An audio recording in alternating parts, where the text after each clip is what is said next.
Hi, how's it going? I'm Marlena. Thanks for wandering by. So today I want to do something special with my new tarot deck, the Telos Tarot 777 by MM. I just got this deck recently. I literally just a few days ago put up a quick first impressions. Well, it wasn't quick. That's not true. It felt quick because I got it the same day and I had to make the video. Anyway, I have a first impressions flip through up on my channel already, if you haven't seen it. And so I wanted to use the Telos Tarot, which is, if you haven't seen that or don't know anything about this deck, it is a deck that is very magically and ceremonially made, and it depicts the card depictions are from Aleister Crowley's 777, and all of the cards were made, like drawn and painted during the matching astrological time. So the minor cards were painted and drawn during that particular decan, and then the majors during that particular zodiac sign, and the courts during that decan or season, and the aces during that season. Anyway, so you'll always hear my dog kind of messing around in the background. He likes to drink and eat when I'm sitting at my reading, my tarot filming and reading space. Anyway, so that's like just a quick overview of what the Telos Tarot is, and it's now like connected for me to I want to connect it with my decan practice, which is something that I've been kind of building and nurturing over the last year and a half.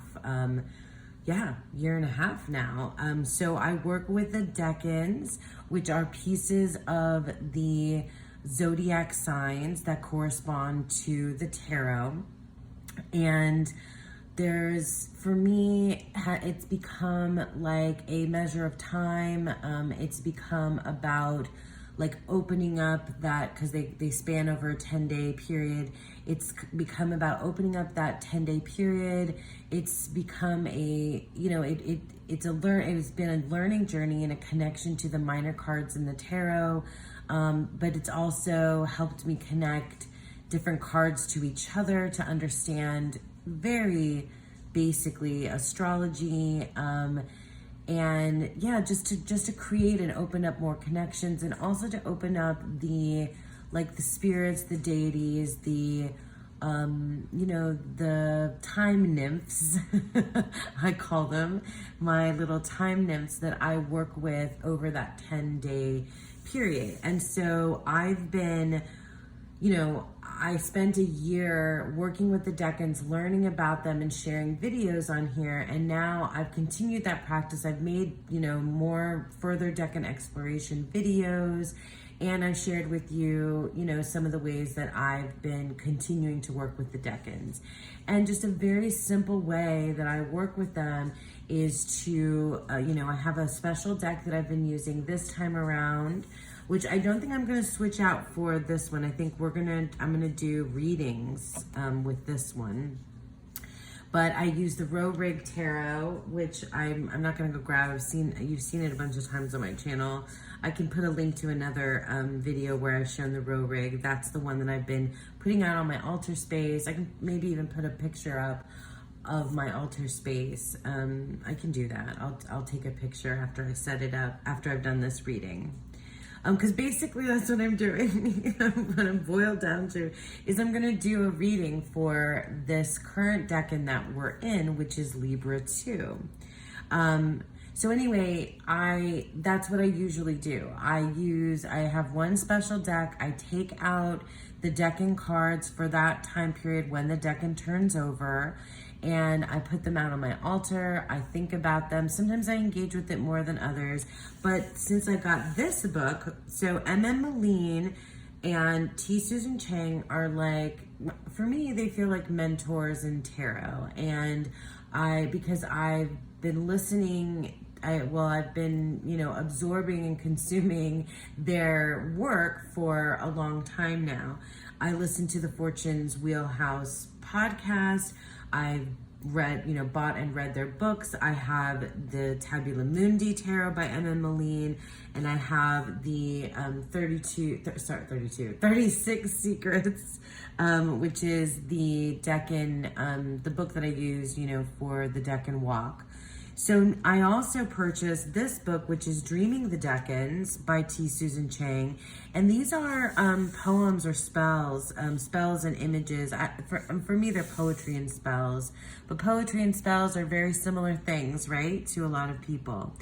And yeah, and so there is a poem and an image for every single one of the decans in here. And so now I also kind of, as part of my decan ritual, to kind of call in the spirit of the decan to, kind of have that energy around me and work with that energy over the course of the 10 days and let it be, let it in and let it out, inhale it and exhale it and be with it over that time, and make sure I understand the connections of that quality, that spirit, that concept, that idea, that, permeation.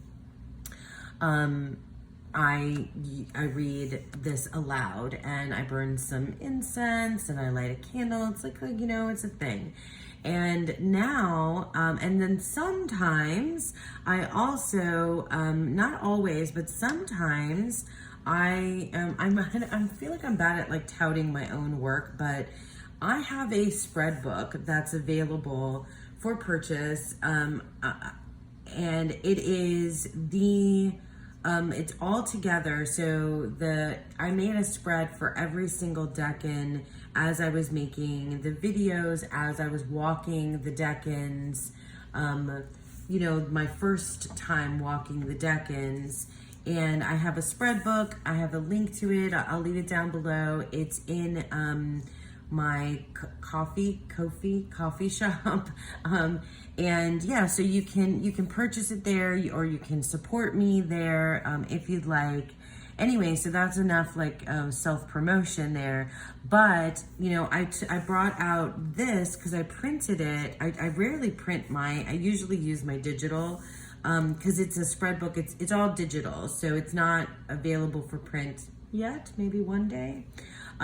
So I printed this out because we're in Libra 2, which is Saturn in Libra, the 3 of Swords, and it started October 3rd, goes to the 10 days later. And anyway, so the reason why I'm doing this on camera, I'm chatty, I'm so chatty, I hope that's okay. Well, whatever, I guess it is what it is. The reason why is because shortly after I did my first impressions, walk through the Telos Tarot, I read, I was reading a lot in this guidebook that it comes with, and I did a quick interview spread, which it's weird because I don't usually do interview spreads with my decks, but I felt like I wanted to know, what the deck thought, how we were going to work together, because I wasn't sure if I should swap it out and start using it in my, altar, or if I should use it for readings, or if I should set it aside to use it just for, magic, or ceremony or ritual or something else entirely. There's so many different things that I can do with this deck, and I want to do them all, I think. So I kind of wanted to ask the deck. And so here, I'll bring this back in a second. I'll bring everything back in a second. So what I did was I asked, and I've seen variations of this, the interview spread all over, but I like the kind of shorter one that I've seen Thea, Garden Goddess Tarot, use, which is, who are you? So the deck, who do you, how do you see yourself, really? Who are you? And the deck told me that it was the Knight of Wands, Fire of Fire. And it's, I've been getting the Knight of Wands a lot lately, so the Knight of Wands is definitely stalking me. And then I asked the deck, who am I? Or how do you see me? and it gave me the Tower, which is, I laughed out loud, like big giant laugh out loud when this happened, because of course, like I am in a Tower year. Like, so when you do your, there's a way to figure out your cards for the year, and you use, you use your birthday and the year, and you add them up, and it's numerological, and you get, your card of the year, your personal card of the year. And so my personal card of the year is the Tower, which is, yeah, I think so. Like, it's definitely true. And I might make a video. I always say these things. Maybe I'll make a video about that another time. But I've been like a hot mess of kind of breaking down, really just sort of like ego death, and building myself back up from like the things that have happened over the course of the last couple of years. So I just thought that was freaking amazing that's the way that the deck sees me, and it makes me feel like it's gonna want to work with me. Well, it made me feel like it saw me, like it saw me right now at this very space and time, which is so appropriate for a deck of this, that is so connected to the time, like where we are, where I am right now, which is what the decans are about for me, So in any case, then the last one is, how should we work together? And I got the Three of Swords, which is, if you're not putting the connection together yet, I'll lead you there, is this current decan. And so when I did this reading, it wasn't yet the Libra 2 decan, it was just before Libra 2. So when this came up, and it said to me that I need to open up my Libra 2 decan, the Three of Swords, the sorrow, the sorrow of the mind, I have a video on it, and I guess I can link. I'm so bad. I always say I'll link it down below, and then I never remember to link my old videos. But I have a video on Libra 2, which is the Three of Swords. Also, in my flip through of this deck, I stopped on these cards. I stopped on this card. I know I stopped on the Tower card, and I'm pretty sure I stopped and talked a little bit about each one of these. And so it always seems so appropriate to, like, it was listening to me.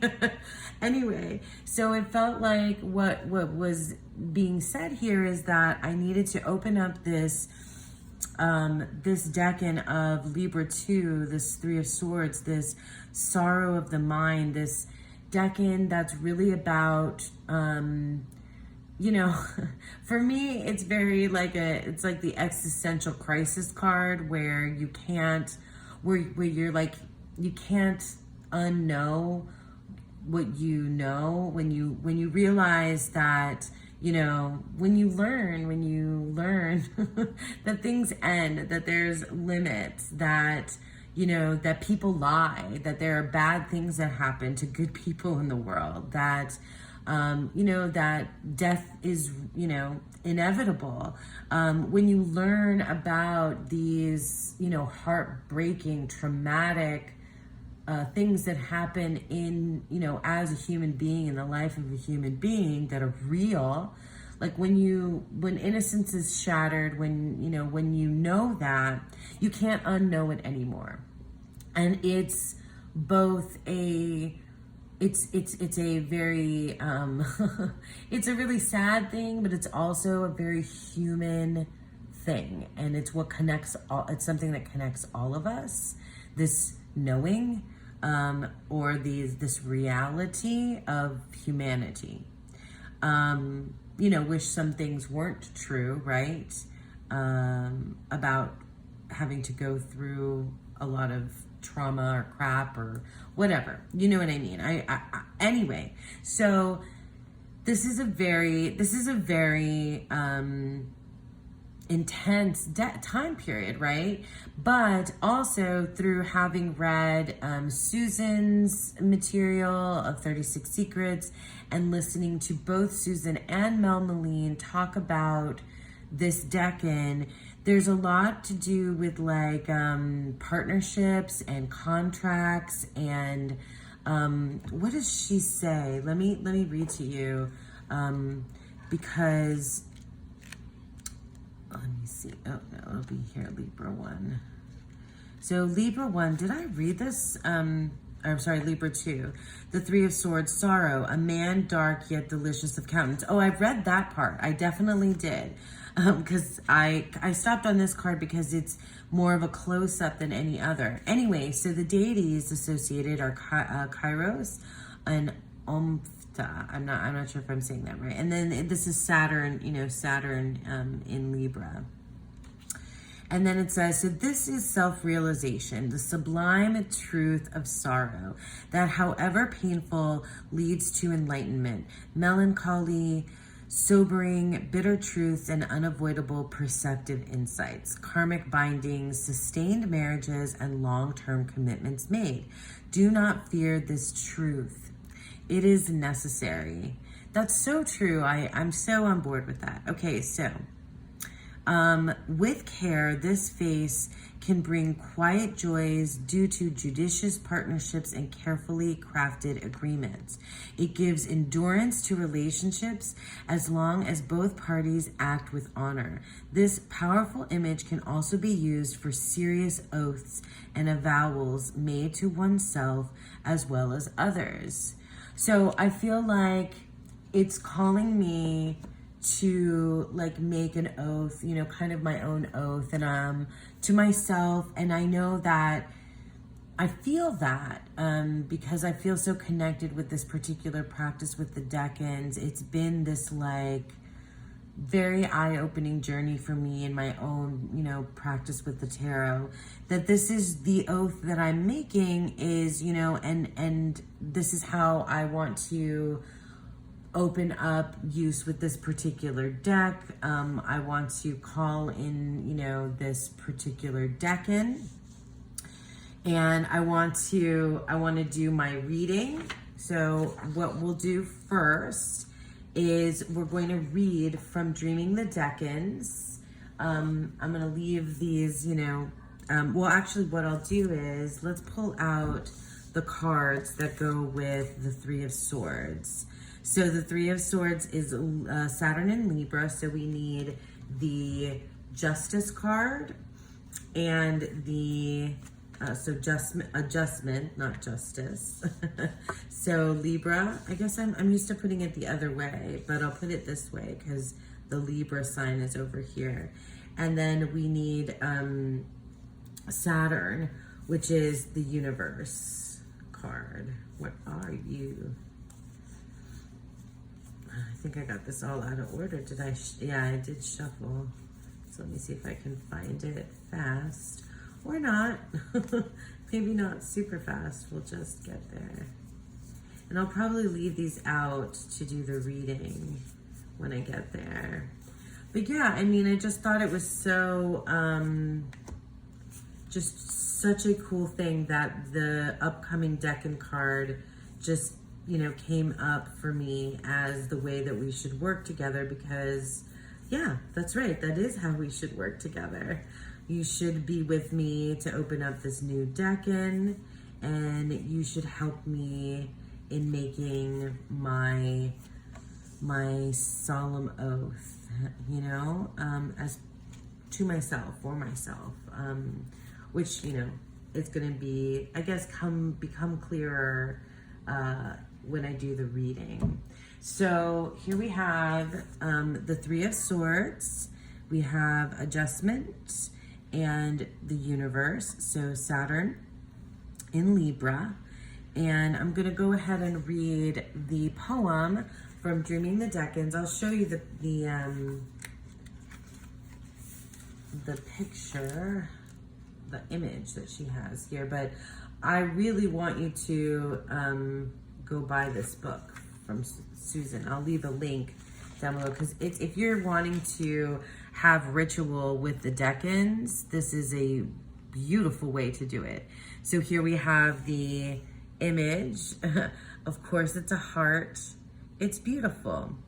Okay, so I'm going to just, let you look at the images from Mel Maline's deck, and I'm going to read this poem. Libra 2, 3 of Swords. Reality, a wintry mix, the heavy air, the heart affixed. Wielder of scythe and flail, weigh this hemlock in the scale. Dark river flowing down the hilt, composed of all the tears I've spilt. Shapes take form within the mind, in spite of those constraints which bind. Facts are notions come to be, transfixed into reality. The thing you know all too well, the fantasies you must dispel. Hard choices make a person wise. Commit to what you realize. Oaths are truths securely pinned to face the onslaught of the wind. Whatever rules may be at stake, I keep the promises I make. Sharp the blades of what I know, the gift my ancestors bestow. This life is briefly ours to borrow. Such is its promise and its sorrow. We swim within a sea of sighs. May all of us who mourn grow wise. Sign here on the dotted line for what is yours and ours and mine. The memories that haunt me still, the airy contract I fulfill. Shadow work, I know my pain is fruitful as the dark gray rain. I mean, just like unbelievably beautiful, right? Unbelievably beautiful. I do not write poetry in rhyming couplets using iambic pentameter, which I'm pretty sure that's the meter. She's definitely got the iambic pentameter going. So I'm going to, I'm going to put our decan cards aside. They're going to just sit off to the side on top of Susan's book. And I'm going to bring out my spread. So this is the spread that I made for Libra 2, Saturn in Libra. You can get the entire decan walk spread book I already mentioned. And then it's these 3 positions: what I know, what I cannot unknow, and my understanding. So I'm going to use the Telos Tarot without those 3 decan cards in it. And oh my gosh, I didn't shuffle this on camera before, but it's delicious to shuffle, like the Tabula Mundi. I'm like at this spot right now where I want to collect them all of Mel Maline's. I have the mid-size version of the Tabula Mundi, and now I want the Rosetta and the Tabula Mundi in this larger size. Oh my goodness. All right. Let me stop talking, waffling on about silly stuff like that. And let's think about this Libra 2 decan, this time nymph. We're in these 10 days. We're already a couple days in of the Libra 2 decan, the 3 of Swords. And it's this oath, to myself about what it is to be human, what it is to know and not unknow what it is, pain and sorrow and things like that. But that's something that binds us, that connects us. So what do I know? What do I know?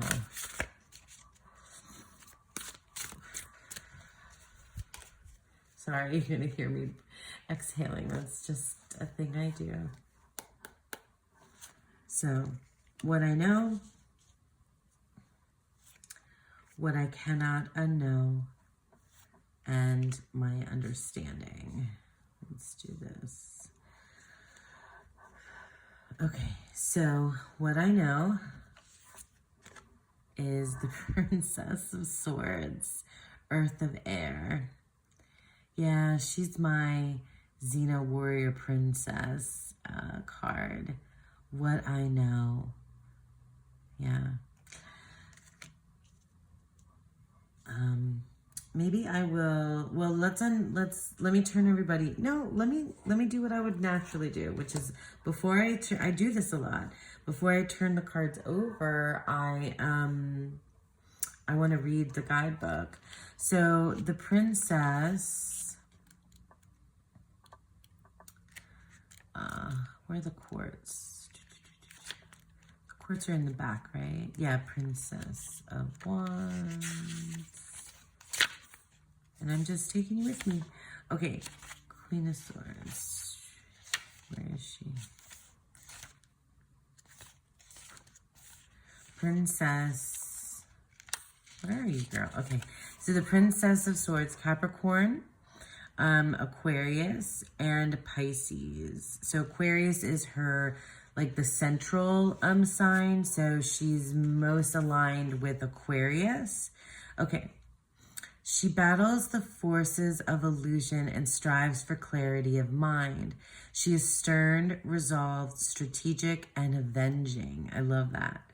Active and decisive, she bridges the astral and material, meaning she can bring things from the mind to life. At her worst, she stirs up conflict and is volatile and underhanded. In her full flowering, she wields the power. Oh my God.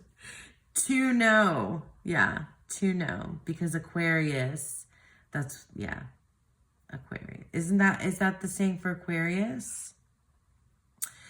As a situation, there can be a chance to avenge wrongs, clear the air, or get clarity. Exercise mind over matter, as it is a time to be alert and skillfully take action to bring an idea towards manifestation. So I keep thinking of that song. Is it Paul Simon? I know what I know. I know what I know. Okay, that's really cool. All right, so that's what I know. And it's like so meta. What I cannot unknow. So now we've got more court cards. So now we have the Queen of Wands. What I cannot unknow is the Queen of Wands, Water of Fire. Okay. I already know like what this means to me, just on a very kind of private, personal level. And the Queen of Wands actually is another card that is significant for me for this entire year. She came up as an energy for me to step into throughout this year of 2024, which I think is really interesting that she came up here in this particular spot. Where is she? Queen of Wands.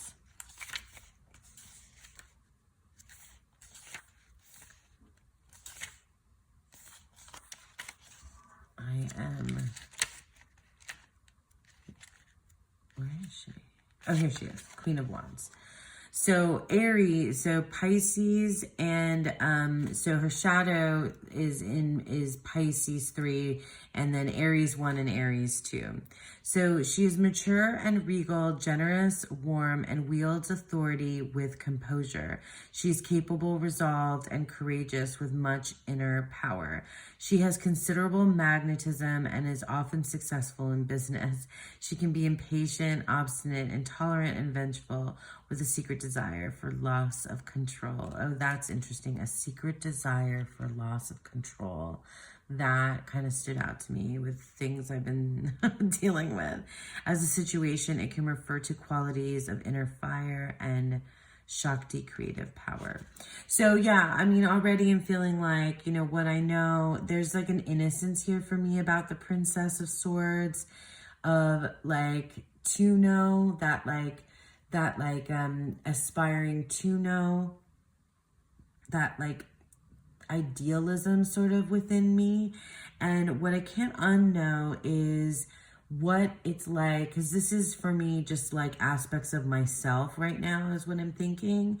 And what I can't unknow is what it feels like to step into this type of like aspect of myself, you know? This Queen of Wands kind of version of me, or the parts of me that resemble her.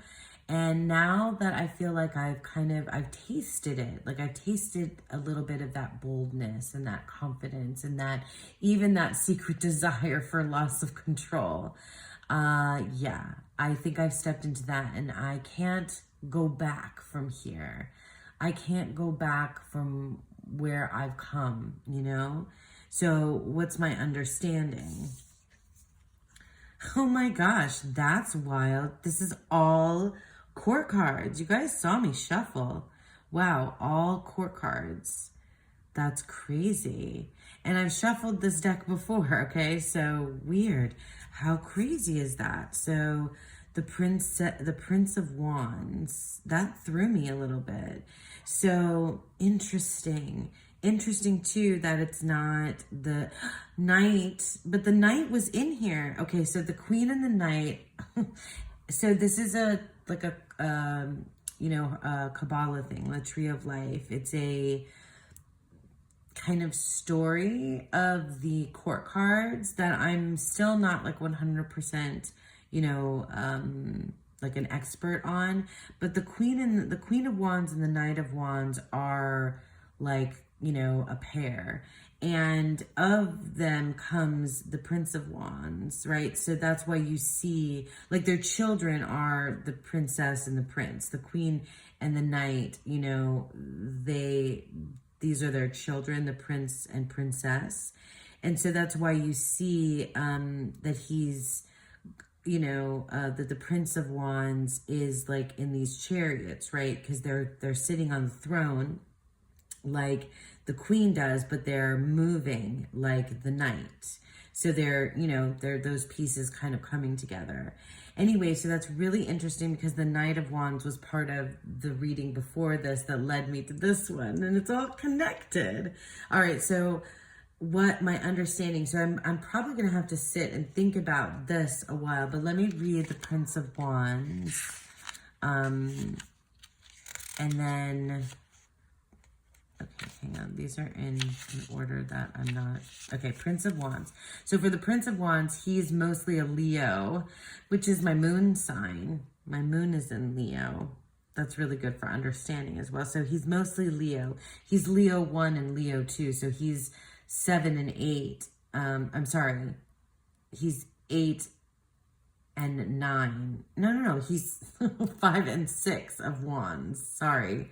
Because Leo is 5, 6, 7. Sorry, Leo is 5, 6, 7 of Wands in the decan, or its decans are 5, 6, and 7 Wands. So 5 and 6 of Wands, and then 4 of Cups, with Cancer 3. I'm sorry to those of you that don't necessarily know what I mean, but I'm making decan exploration videos that cover the court cards in relationship to their decans. So stay tuned for those. There's some already out there.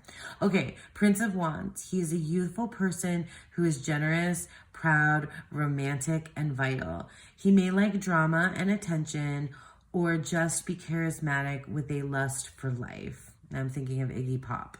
Lust for life. He is generally honorable, but sometimes acts before thinking things through. He can be contentious, self-aggrandizing, full of hot air, or lazy and self-centered. As a situation, it can indicate a time when one is striving for success or basking in it as the center of attention. Interesting. So interesting to get all court cards, not one other...